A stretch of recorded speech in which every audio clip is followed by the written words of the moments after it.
Why I'm doing short films, bro. Why? Because nobody's doing proper.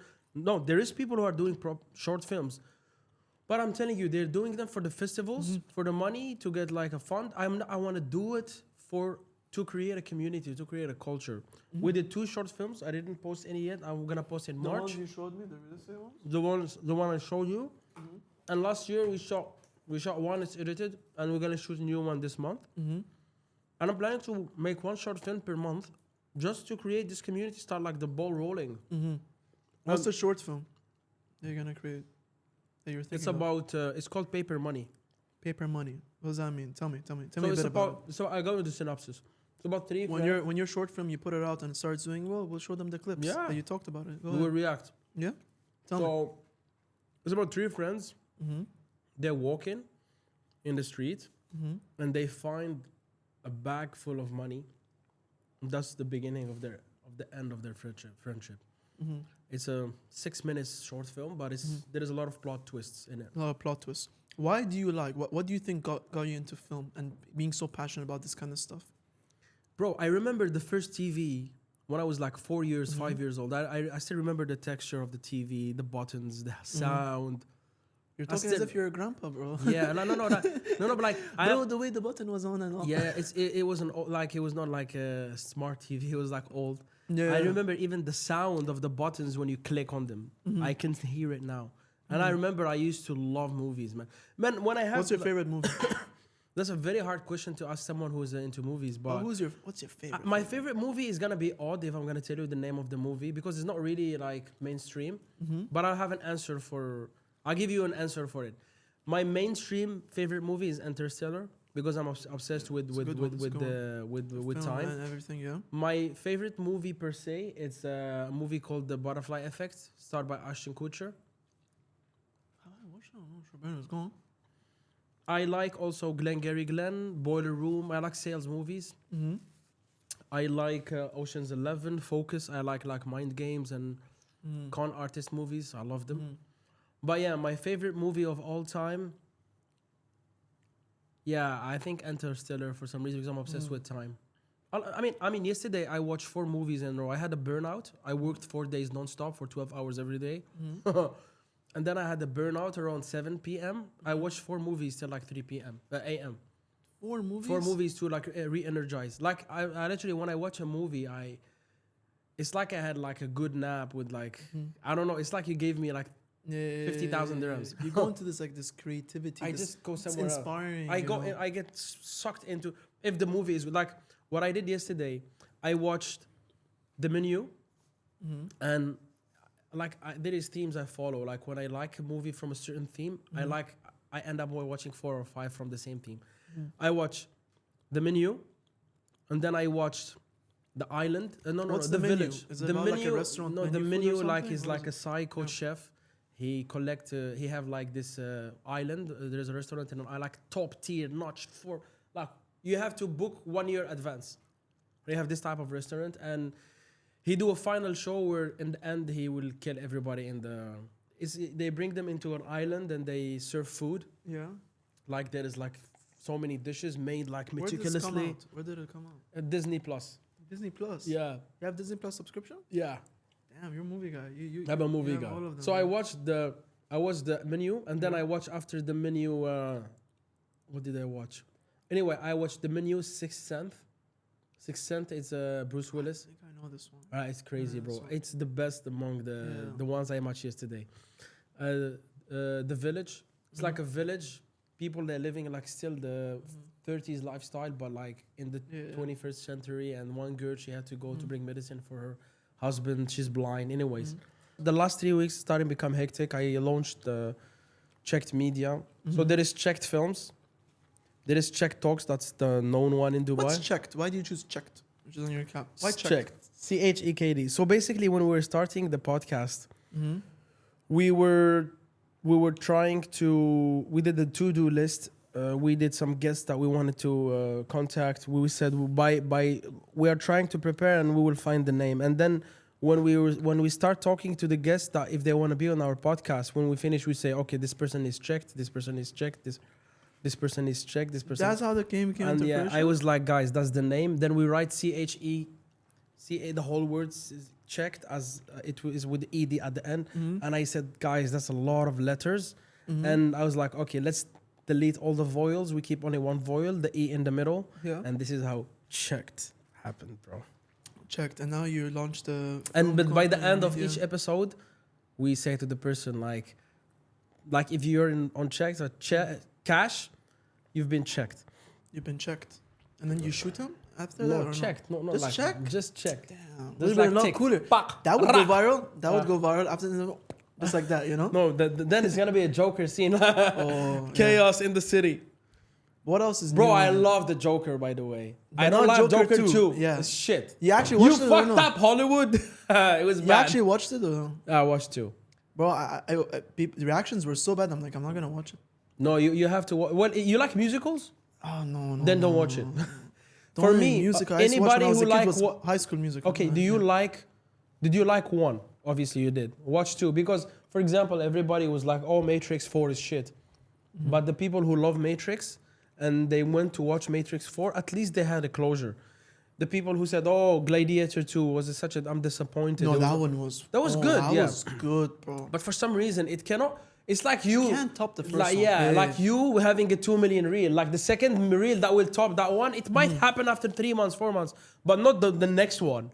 You will have a dip and then it will grow again. So for me, I just won't be consistent. خلاص, it stays like that. just be consistent. I For know, me, I'm you know, joking, you know yeah, what's the yeah. mistake in? There is only one mistake when it comes to content. Is not posting. If you post a piece of content that will bring you like 500 views, that's not a mistake. It's a piece of content that hit 500 views. The mistake is not posting. Yeah, because that's 0. Okay, not only that, the mistake is not posting for a week. That's a big mistake in content. If you want to make it in content, you have to post. Very simple. And content will help you in other things. Like with my podcast, I'm able to shoot my short films. I'm able to set up a company, a production company, just because I have a podcast. What made you be like, damn, I'm gonna open my own production company? So I actually wanted to. I opened my first production in 2013. No, 14. No, 1 second. Not 13. Sorry, I'm bad. You with- want another piece? Yeah. One more? Yeah. Okay. So yeah, 2014, I opened my first production in Algeria. It's called Avatar, and we did You 2 made the years. movie Avatar? No. It's That the would be name cool of though. Anyways, go on. the name of the media production. We used to do like TV shows with the local TV channel Yeah. there in Algeria. Something small. We did only 1 TV show by the way. And then I came to Dubai. I wanted a different challenge. So the idea of having a production was always there. And then I wanted to have a platform. I wanted to call it Dubai-ish, where I will have short films and podcasts. And I always wanted to do short film first. Then I wanted to do the podcast. I tried like 6, 7 short films. I didn't like them. I deleted all of them. I mean, I'm talking about what happened for the last 6, 7 years in my life. And I was like, wait a minute. There's a lot of podcast studios in Dubai. Let me start a podcast first. Then I will do the short films.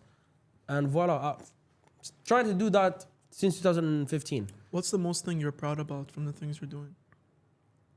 The most one you're like, damn, I'm happy. I'm happy I quit my. I think I'm happy I give up my work in ways that to the point that they just fired me from my work. I used to What work was for it? Louis Vuitton. I used to work for Louis Vuitton like as a client advisor, and I was doing so good, and suddenly I had a big problem. I lost 300,000 dirhams. I had lost this. Yeah, I it's like a bad investment. I had a surgery and like all my stuff collapsed and my productivity Louis Vuitton dropped. Yeah. So they had to let me down, let me go Yeah. because they don't care. It's capitalism. They don't give a fuck. And they didn't let me go directly. They gave me like a program I have to do, like a performance improvement program. And they were like, okay, we'll put you in a 3 months performance improvement program. And if you don't make it in these 3 months, we will have to terminate your thingy, your contract. Yeah. And I was like, damn, it's me, Walid. Like I was killing it for the last 2 years and a half. What they're Yeah. talking about. I have problems. There's like a group of managers. But we're killing it in what way? Like you, I was the highest. Sales? I was the highest in high-end sales. So basically, what high-end in Louis Vuitton is croco bags, luxury But goods. how does it work? Like you're there, and So someone in comes Louis- in and you sell them. Yeah. So in Louis Vuitton, there is high-end and there is normal products. High-end products, they are gold, like jewelry, crocodile or anything made with exotic leathers, and watches. And I was working in Louis Vuitton level shoes, so we didn't have a lot of luxury goods. So I was one of the first people who take that store to the next level when it comes to selling. I used to sell. How do you do it? I find a person, if I see that his potential, he can buy a high-end piece. I propose it for him and I follow up with him till I close him. But how? Like what was the trick you had that, like, you know, in sales specifically, like what gave you advantage over the rest? What Bro, did you realize? I was not a bully, but I was so direct. For example, I used to say things. I remember there was this lady. I'll tell you this story. There was this lady. She came to Louis Vuitton when I was working. It was my second year, and she was like, "Oh, you know, there's this bag. I'm looking for it for 6 months. I tried it in Paris. I wish I bought it in Paris, but you guys stopped it." I was like, "Can I see the picture?" She was like, "Yeah, that's the picture." I checked the picture. I was like, "We have it." They launched it again. I went inside. I brought the bag. She got the bag. She spent like 15 minutes trying it, opening it, asking me questions. At the end, she was like, "All right, thank you." She gave me back the bag. I held the bag and I was like, "But what do you mean by thank you? So you will pay card or cash?" She was like, "No, I will think about it." And she was a real estate agent, by the way. I was like, "I want to ask you something. You said that you've been wanting this bag for the last 6 months, right?" She was like, "Yeah." "And you said that you wish you bought it 6 months ago." She was like, "Yeah." And my manager was listening to this when I was talking, one of the seniors. She was like, "Yeah, it's true. I wanted to get this bag and I wish I bought it." But like, I was like, "You're a real estate agent." She was like, "Yeah, I'm a real estate agent." I was like, "Listen, madam, this is not an apartment. That's a bag. This is fashion." She was like correct instantly. She's like, "You cannot want something in fashion. There is no overthink. There's not an investment." Even though they tell us we have to say that buying a Louis Vuitton item is an investment, but it's not an investment. It's like a coup de foudre in French. Like it's what you love. Yeah, if you love it, when you love something, you buy it. You know what I mean? If you wanted to buy this bag for a long time, you're a lady, you like this bag, buy it. And she was like, "You know what? I'll pay card." How much was your commission on that, if you don't mind? No, it was a shit commission. It was 0 point something. It was a canvas bag. It was not like a... But like, for example, when it comes to luxury, like, for example, the first luxury item, like Croco wallet I sold, a lady came, they bought like Croco wallets. Nobody even proposed the Croco wallets. And I remember that morning, the briefing, they was like, "Okay, we brought a Croco wallet. Let's see who will sell it." And I like to do the challenge, you know. One lady came. She was with her husband. Her husband, I remember the guy. He's a football scout. You know the people who scout football players. And she was like, "You know, my husband got me a very beautiful Hermes bag, and I wanna give him a gift back, you know, because he gave me a nice gift." I was like, "I have the right gift for you." I took them. She was with him. They was together. I set them down. I brought the tray full of Croco, 2 Croco wallets and a bunch of 2,000 dirham wallet. The Croco wallet, it was like around 12,000. Just a small wallet, 12,000. So you showed them like the... No, I was like... And what the real I put my glove, my black glove, I was like, "That's your gift." And she was like, "Oh, Croco, like the bag, right?" He bought her a Croco fucking bag, yeah. Hermes. He's a hot shot. You can see that. And she was like, "Oh, that's very nice." I was like, "Yeah, that's a Croco wallet and it's 12,000 dirham." She was like, "It's a little bit out of my budget." I looked at him. I was like, "She don't love you, man." Directly. They were laughing. Like, I was like, they were like just laughing. I was like joking, but like my own way. She told me, "Give me just 15, 20 minutes." They went out. Not even 2 minutes, they came back. She was like, "You know what? Back it." I used to be like I didn't have the usual way, but I used to close. I used to love it, just love it for the sake of closing this challenging product. But I just had to have one dip in my life. I was a little bit depressed. During those 3 months of PIP, I knew they would fire me. I was like, I already shot 2 episodes before the PIP happened. I already started shooting the podcast. during that 3 months, I shot like another 5, and I launched CHEKD. So the day they told me, look, Walid, we will terminate your contract. You know what I said? I looked at the HR. I was like, can I keep the pouch? They give us a pouch when we joined Louis Vuitton, a very nice pouch with like a orange chain. Yeah.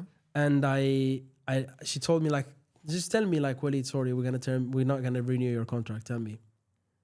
Just tell me, ask me. Walid, we're not gonna renew your contract. Walid, we're not gonna renew your contract. I looked at the pouch. I was like, can I keep the pouch?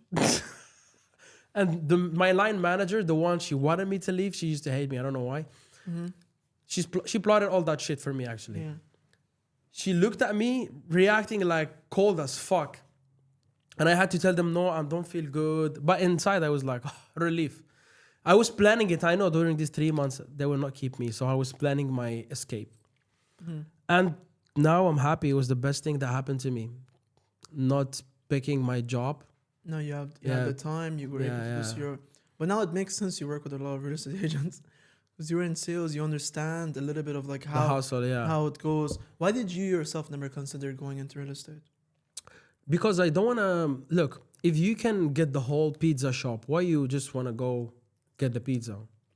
Maybe you're hungry. No, I can starve myself till I get the pizza shop. Look, why I go and to be a broker? I'm good in sales. I can be a broker tomorrow. Mm-hmm. But I noticed something.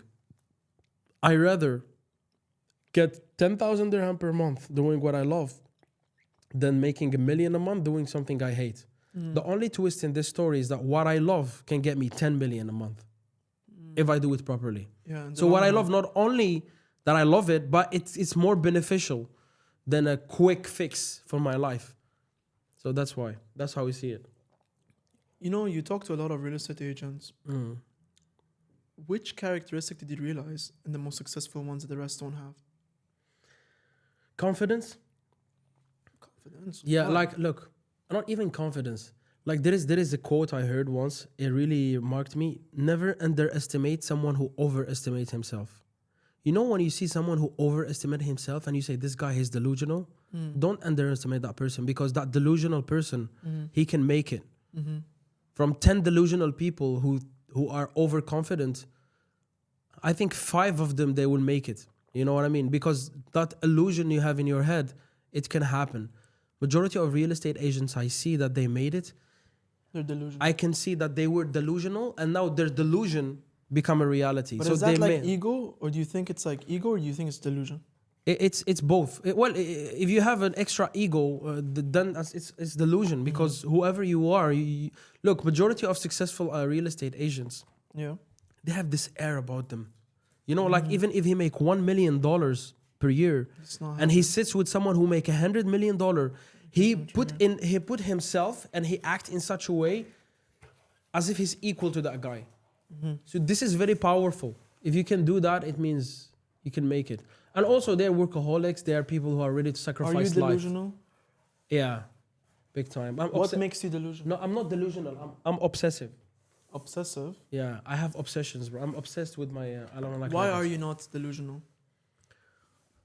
Because I'm realistic. I'm not delusional. I'm obsessive. I calculate everything. I put a strategy to whatever I want to do. I have a strategy, but I'm obsessed. I have an obsession. But don't you think if we want to achieve those things that are crazy beyond our dreams, that when you put it in a mathematical equation, it shows you that it's a 0.1% chance, there's a higher chance of you getting electrified or electrocuted by lightning or some shit. Don't you think you have to be a little bit delusional though? Either delusional, or there is 2 ways. That's a good, this is how we're going to explain it. Either you have to be delusional or obsessive. There's two personas in success. Why you can never teach success? Because either you have to teach the person how to be delusional or how to be obsessive. And none of these 2 are teachable. Like you cannot, even the word teachable, I don't know if the word exists. Can you teach someone how to be delusional? Can you teach someone how to be obsessed? No. It's either in them or not. It's either in you, or like, is it innately embedded in your DNA or not? I'm obsessive, I know that. I have an obsession about what I want to do for forever. Like I told you, I remember the TV I used to, I used to watch when I was a kid. It's an obsession, you know. It's built within you. It's different, man. Like you cannot. If there is a pill or a treatment I can do that will make me forget about my dreams, I swear to God, I'll go and do it. It's like, it's not fun when I work 12 hours, not because it's fun. I work 12 hours because if I don't, I will get punished by my brain. I will have like depression. Mm-hmm. You know what I mean? If I feel like you did the successful that day, you weren't successful. Yeah, if I don't work for what I want to do, I will literally feel depressed. I will feel sad. I will feel. And you love the work that you're doing. I love it. Like it's my element. Mm-hmm. So you cannot teach this. I'm not saying I'm successful. Mm-hmm. I think I can be. I will make it. But once the day I'll be successful, I will announce it as loud as I can that you cannot teach success, because you cannot teach someone how to be obsessed or delusional. Enjoyed this segment? Click the link in the description for the full episode. And if you like what we do, please subscribe.